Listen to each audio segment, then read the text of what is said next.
Well, everyone, I'm not the kind of person to say, I told you so, but I told you so. Now, for those of you who know me, you guys know what my channel is all about. And because YouTube has their sensitivity to words and what is spoken, I got to use a little bit of code, so you're going to have to read between the lines as to what it is that I'm saying. Okay? But I want to talk about this London fire that happened.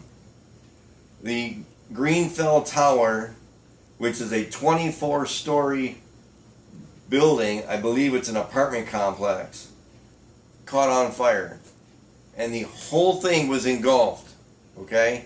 As you can see by the clip prior to this, and if you go to the links that are provided, you're going to see that the entire 24 stories was on fire.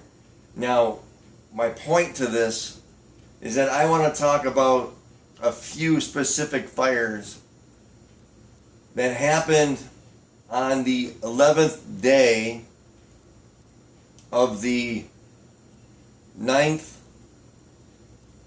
month of the year 2000 plus 1. And so if you read between the lines, you know what I'm talking about because of YouTube's sensitivity to words currently.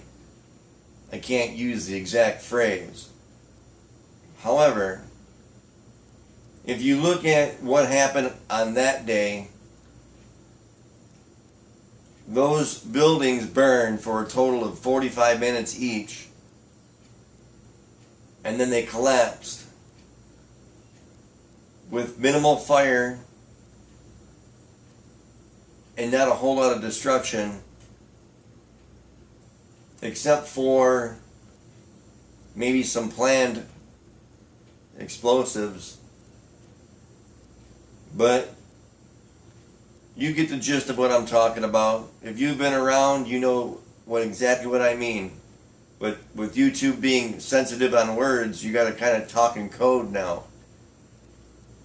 So you know what I'm talking about because it happened in New York and it happened in the morning.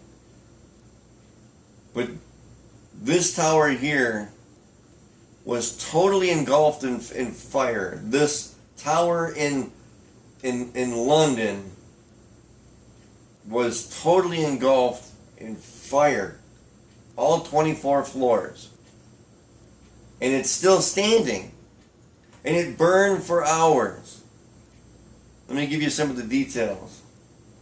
The Grenfell Tower sees flames engulf a 24-story building. There's a number of fatalities that are unconfirmed right now. Many people unaccounted for. Trapped residents that were trapped in their apartments, they jumped.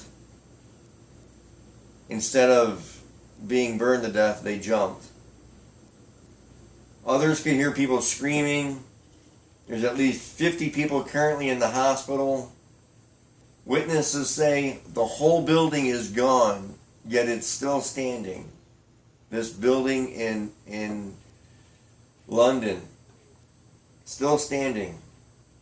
There's children missing. There's elderly people missing. They don't know what caused the blaze yet. There were safety claims in 2014 saying that there were some issues with the building. Okay? But currently, my comparison to what happened on that day with the buildings that were 110 stories tall in New York City versus this building here. If you don't know what I'm talking about, and if you don't know what I'm getting at, and if you can't see the truth, then you're lost, man. You are completely lost.